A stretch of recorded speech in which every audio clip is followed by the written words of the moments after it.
स्वागत है आप सभी लोगों का मेरे चैनल साइंस टू टेक्नोलॉजी में। मैं अनुपम विपुल आप सभी लोगों का स्वागत करता हूं आज के शो कंप्यूटर वेडनेसडे में। आज हम लोग बात करेंगे रैम के बारे में, वी रैम के बारे में और यूनिफाइड मेमोरी के बारे में। तो आइए इसे समझते हैं। तो सबसे पहले समझिए रैम होता क्या है। रैम का सब नाम में ही सारा चीज है, रैंडम एक्सेस मेमोरी। और ये समझना बहुत जरूरी, ये कोर है कंप्यूटेशन का, यानी कि फर्क नहीं पड़ता आप कंसोल के बारे में बात कर रहे हैं, मोबाइल के बारे में बात कर रहे हैं, टैबलेट के बारे में बात कर रहे हैं, पीसी के बारे में बात कर रहे हैं, सर्वर के बारे में बात कर रहे हैं, सब में ये लगता है। तो ये समझिए, और यहाँ पे समझिए यहाँ रखा क्या जाता है, यहाँ वो डेटा रखा जाता है जो सीपीयू को फीड करेगा। और इसका मेन काम होता है कि आपका जो भी मेन स्टोरेज है वो जनरली बहुत स्लो होता है, वहां से डेटा निकाल के रैम में टेम्प्रोरी रखा जाए। यानी कि सीपीयू को जो अभी डेटा चाहिए वो मांगे नहीं कि हार्ड ड्राइव डेटा दो, वो बहुत स्लो हो जाएगा। वो बोलेगा भैया ठीक है, हार्ड ड्राइव से डेटा निकालो, रैम में रख दो, रैम से हम डेटा प्रोसेस करते रहेंगे। तो ये समझिए रैम को एक यूनिक जगह पे रख देता है।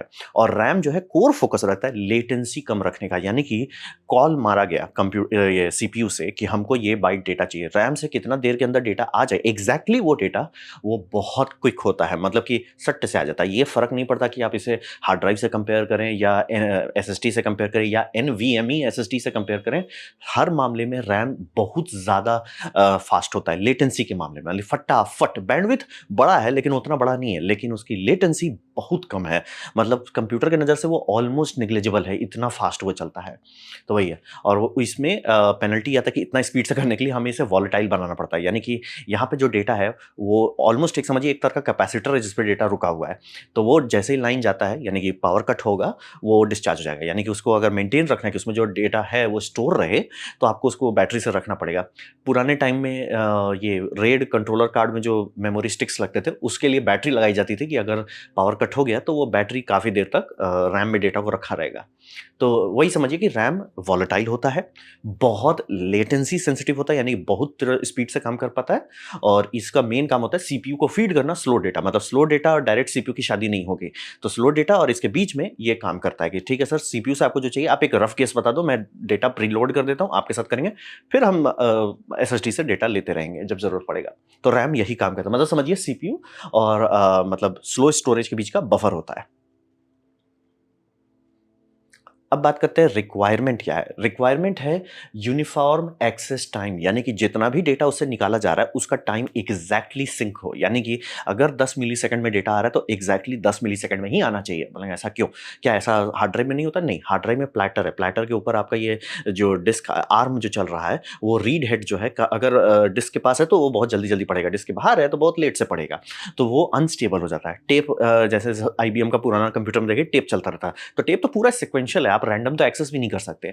तो वो सब में दिक्कत एनवीएमई में भी थोड़ा सा होता है, एनवीएमई बहुत हद तक करते हैं, लेकिन जितना टाइट टॉलरेंस के बारे में बात कर रहे हैं वहां पे आप ये नहीं कर सकते कि जैसे ये जगह से डेटा निकाल रहे हैं ना, ये नजदीक में फटाक से निकल जाएगा, ये यहाँ से निकाल रहे हैं देर है थोड़ा टाइम लगेगा, वैसा नहीं होना चाहिए।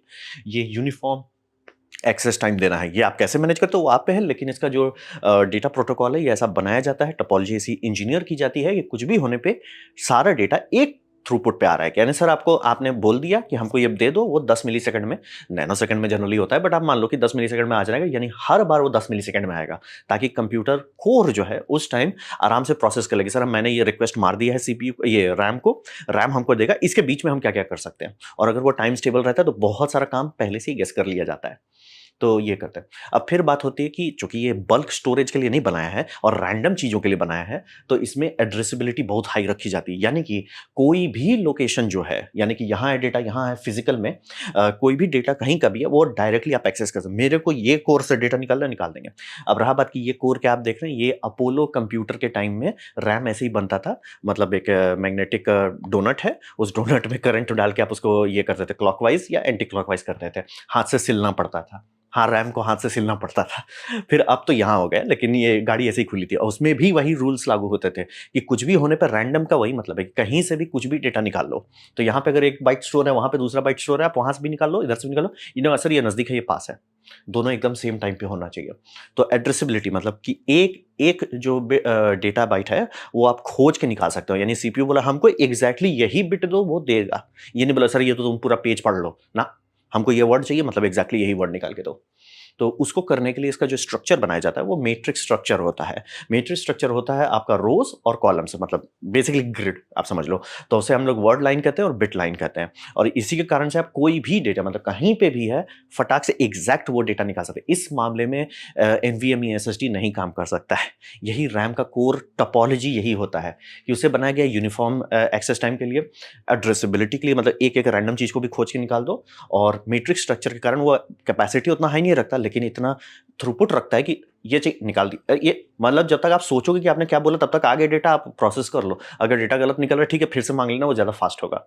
ये यही सब रिक्वायरमेंट होता है रैम के लिए। मतलब टोपोलॉजिकल लेवल में रैम से क्या होना है, रैम से ये सब चीज होना है। अब बात करते हैं डीडीआर रैम के बारे में, यानी कि डुअल डेटा रैम के बारे में। अब मैं उसका टेक्निकल स्पेसिफिकेशन के बारे में बात नहीं करूंगा, क्योंकि उसके बहुत सारे वीडियोस हैं विकिपीडिया पे। हम बताएंगे टोपोलॉजी में क्या है।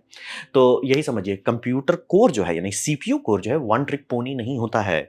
यानी कि वो सब कुछ कर सकता है। कभी लाइट वेट क्रंचिंग कर सकता है, कभी हैवी क्रंचिंग कर सकता है, कभी रैंडम क्रंचिंग कर सकता है। वो बहुत सारा चीज कर सकता है फंडामेंटल लेवल पे। तो उसकी आउटपुट ये हो जाती है कि रैम से वो जो मांग रहा है वो भी रैंडम हो जाता है।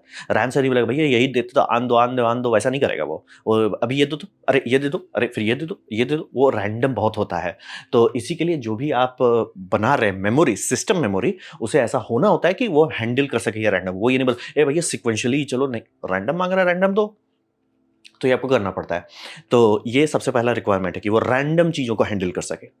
फिर है फ्लेक्सिबल एक्सेस पैटर्न जो होना चाहिए, ताकि वो सीपीयू का जो रैंडम रिक्वेस्ट है, क्योंकि सीपीयू आराम से हो सकता है कि अच्छा हम जैसे मान लीजिए वीडियो रेंडर कर रहे हैं, ये बड़ा डेटा ब्लॉक मांग रहा है, आपको वो भी हंसी खुशी देना है। फिर नहीं नहीं नहीं, ये ऑपरेटिंग सिस्टम का एक रैंडम रिक्वेस्ट है, ये रैंडम बिट दे दो, वो भी हंसी खुशी देना है। इन्हें कि हम बड़ा बम बम देंगे लेकिन छोटा वाला में काय काय करेंगे ना। आपको सब में एक जैसा स्मूथली काम करना पड़ता है।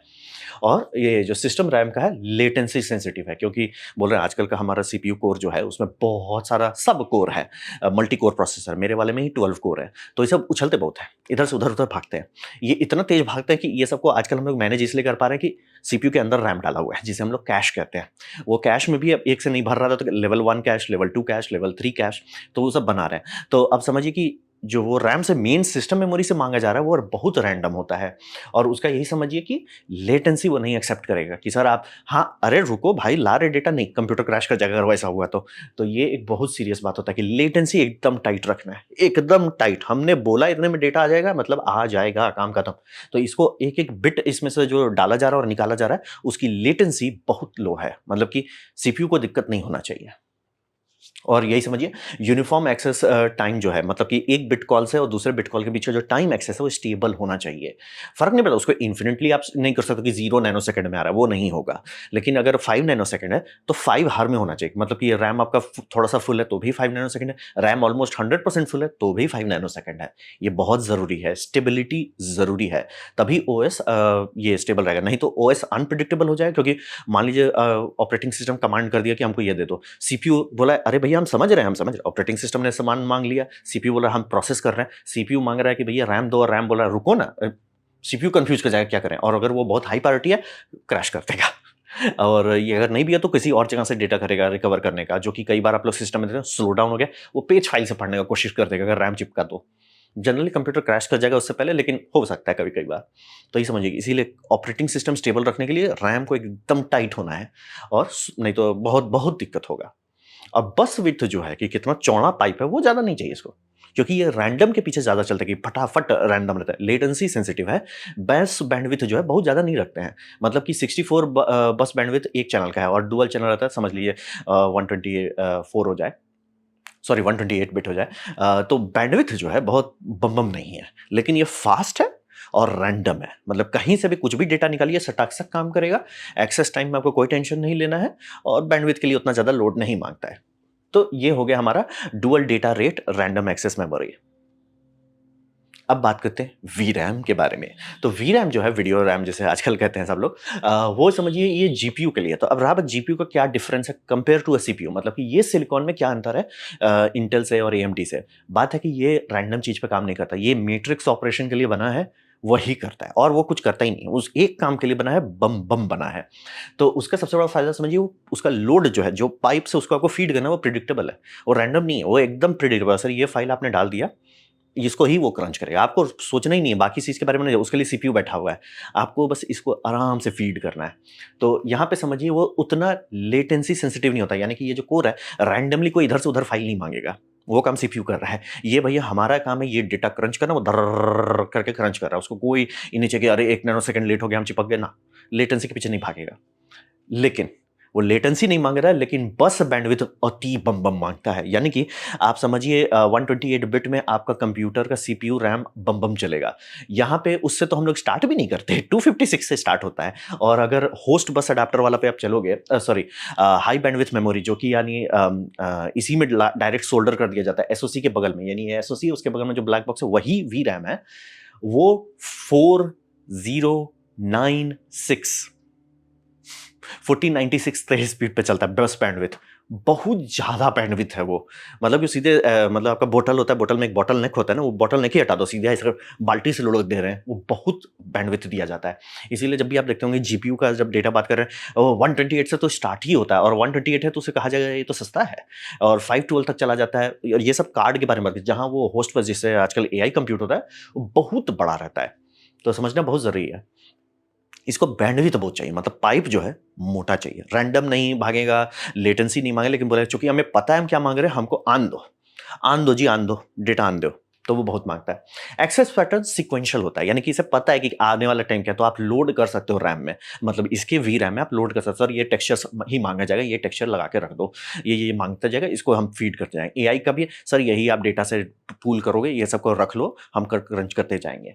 तो जनरली ये समझिए इसको ऐसा बनाया जाता है ये पैरालाइज कर सके अच्छे से, धड़ धड़ करके जितने भी जीपीयू कोर्स हैं उसको दे सके खूब स्पीड से डेटा। ये सब तो मतलब हो गया टपोलॉजी में डिफरेंस। हार्डवेयर में एक डिफरेंस ये आता है कि इसको बनाने में जनरली इस पे थर्मल लोड बहुत हाई होता है, यानी कि क्योंकि ये सब जीपीयू के अगल बगल में होता है, जीपीयू बहुत गर्म होता है, और ये सब अलग से हार्डवेयर में नहीं है, जैसे कि एक स्टिक है जो थोड़ा दूर में है, ये वहीं पर रहता है, तो बहुत भूंजते हैं। और इस सबका कूलिंग उस तरह से डेडिकेटेड नहीं है जितना आपका सिस्टम रैम का होता है। तो ये सबको जो डाई बनाई जाती है वो बहुत हाई टेम्परेचर रेटिंग रहती है, यानी कि जो नॉर्मल डाई है जो आपका रैम में है वो 85 तक जाएगा, ये 105 तक जा सकता है, डिग्री सेल्सियस की बात कर रहे हैं। ऑब्वियसली उतना आपको हीट नहीं करने देना चाहिए, लेकिन अगर उतना हीट जाता है तो ये सब संभाल पाएगा, क्योंकि ये बनाया गया कि आपका एसओसी को आप कूल कर रहे हो, उसके अगल बगल जो बचा खुचा गर्म हवा है वो इसको ठंडा करे। तो इसीलिए ये बनाया जाता है कि थोड़ा बम बम गर्मी बर्दाश्त कर सके। मतलब अगर आप फिजिकल बारे में समझना चाहोगे तो वही है।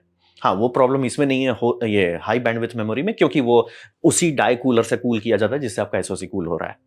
तो वीरैम में वही समझिए अंतर वही है कि ये रैंडम नहीं होता है, मोटा होता है, बम बम होता है, वो ही करके इस पे चलता है, और इसको गर्म हैंडल करने के लिए बनाया जाता है कि भैया आप 600 वाट इतनी सुन कार्ड में भूंज रहे हो, सीपीयू मान लीजिए आपका मेजोरिटी खा रहा है, लेकिन रैम पे कुछ भी नहीं है उसको ठंडा करने के लिए, इसीलिए उसको ऐसा बनाना होता है कि हाई टेम्परेचर कंटिन्यूअसली वो मेंटेन कर सके। तो ये हो गया आपका वी रैम टोपोलॉजी के मामले में। मोटा तगड़ा पाइप है, रैंडम नहीं है, लेकिन मोटा तगड़ा पाइप है। अब बात करते हैं यूनिफाइड मेमोरी, जिसका हाइप अभी बहुत चल रहा है। तो यूनिफाइड मेमोरी बेसिकली ये किसी को आइडिया है कि क्या होगा, ये सब हाई तौबा करने के लिए दोनों को एक ही साथ शादी करा दो। तो ये समझिए कि सीपीयू और जीपीयू एक टंकी से डेटा निकाल रहा है, ठीक है, जिसे हम लोग यूनिफाइड मेमोरी कहते हैं। अब रहा बात कि पहले ऐसा नहीं होता था, क्योंकि आप लोग याद होगा हम लोग आपका प्रोसेसर में जितना भी इंटीग्रेटेड जीपीयू है या इंटीग्रेटेड एपीयू भी अगर आप ले लो एएमडी के सीरीज का, तो वो सब भी तो एक्चुअली वही वी रैम यूज करना चाहिए टेक्निकली, कि सीपीयू है, सीपीयू में आपने रैम लगाया, तो जो ग्राफिक्स कोर है वो तो वही रैम से चल रहा है। बात है कि वो यूनिफाइड नहीं है, क्यों? क्योंकि उसका मेमोरी कंट्रोलर लो ग्रेड का होता था। डिफरेंस वही आता है कि जब आप यूनिफाइड मेमोरी के बारे में बात कर रहे हैं तो अस्यूम किया जा रहा है कि मेमोरी कंट्रोलर अति बम बम है, इसीलिए पुराने टेक्नोलॉजी को ऐसा नहीं बोला जाता, अब बोला जाता है कि मेमोरी कंट्रोलर उतना बम बम हो गया। और ये समझिए इसका मतलब क्या होता है, मेमोरी कंट्रोलर बम बम हो गया। बहुत सारा सॉफ्टवेयर लेवल पे है, फर्मवेयर लेवल पे, वो सब के बारे में बात नहीं करते। आपके लिए ये होता है कि वो डायनामिक हो जाता है, यानी कि पुराने टाइम में वो फर्मवेयर लेवल पे किसी ने लिख दिया कि देखो भैया तुम सिस्टम को, यानी कि सिस्टम को 4 GB रैम दो, जीपीयू को तुम 12 GB दे दो, जो भी आपका कैलकुलेशन वो कर दिया जाता था।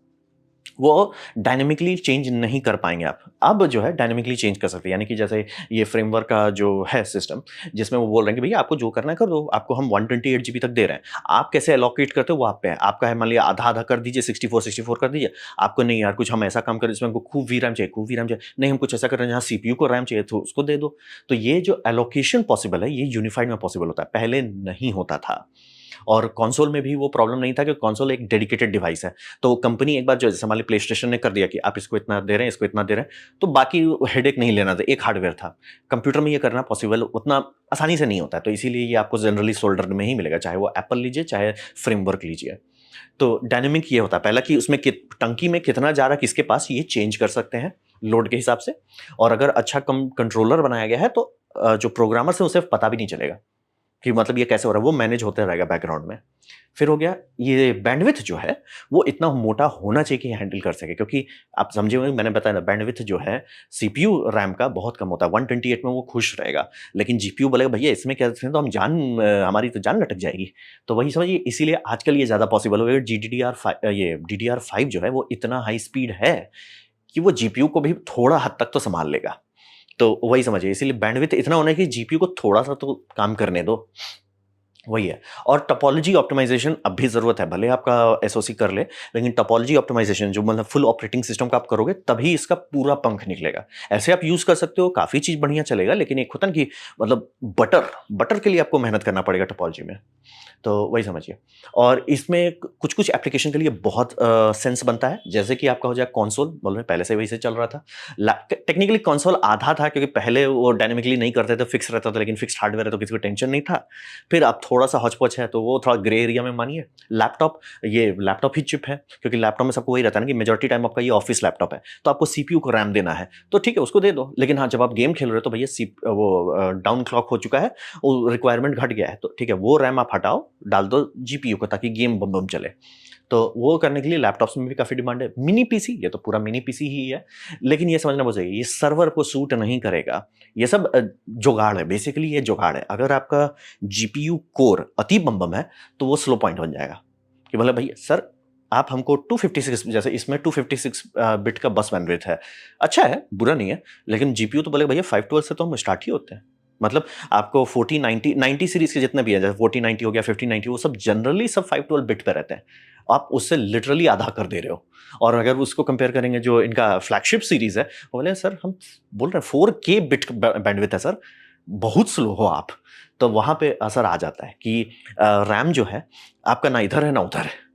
तो वही समझिए कि मतलब ये आप ऐसा समझो कि ये जो यूनिफाइड रैम है वो एक्चुअली सीपीयू रैम है जो थोड़ा फास्ट हो गया है, कि बोला कि हम जीपीयू को थोड़ा संभाल लेंगे। लेकिन अगर आप डेडिकेटेड कुछ काम करना चाह रहे हैं तो जीपीयू रैम बोलेगा सर ये इससे काम ना होवे। इसीलिए हर कोई ये इसी के पीछे नहीं भाग रहा है, क्योंकि भले ठीक है, भले बम बम में बहुत लोगों को सूट करेगा, लेकिन हर एक एप्लीकेशन में सूट नहीं करेगा। ये थोड़ा आपको समझना पड़ेगा। तो इसीलिए ये मत एक्सपेक्ट कीजिए कि यही अब कल से होने वाला है सब चीज़ में, वो नहीं होने वाला है। छोटे कंप्यूटर में हो जाएगा, लैपटॉप में हो जाएगा, लेकिन सर्वर में नहीं किया जाएगा। तो ये था मेरा प्रेजेंटेशन रैम के बारे में। उम्मीद करता हूँ आपको अच्छा लगा, कुछ सीखने में, कुछ समझ में आया। अगर ऐसा है, लाइक कर दें, दोस्तों शेयर कर दें, उससे मेरा काफ़ी भला होगा। नहीं अच्छा लगा, नहीं पसंद आया, कोई बात नहीं, आप डिसलाइक दबा सकते हैं। मैं कहूँगा डिसलाइक 2 बार दबाएँ, उससे मुझे पता चले कितना नापसंद हुआ है। मैं आपसे कहूँगा कमेंट लिखें, मैं हर कमेंट को पढ़ने की कोशिश करता हूँ। आपसे कहूँगा सब्सक्राइब कीजिए, बेल दबाइए, अगर आप फ्री हैं तो। आपने मेरा वीडियो देखा, जान के मुझे बहुत खुशी हुई। धन्यवाद। अगर मेरा इंग्लिश चैनल देखना है तो प्लीज़ डिस्क्रिप्शन का पहला लिंक क्लिक कर लें।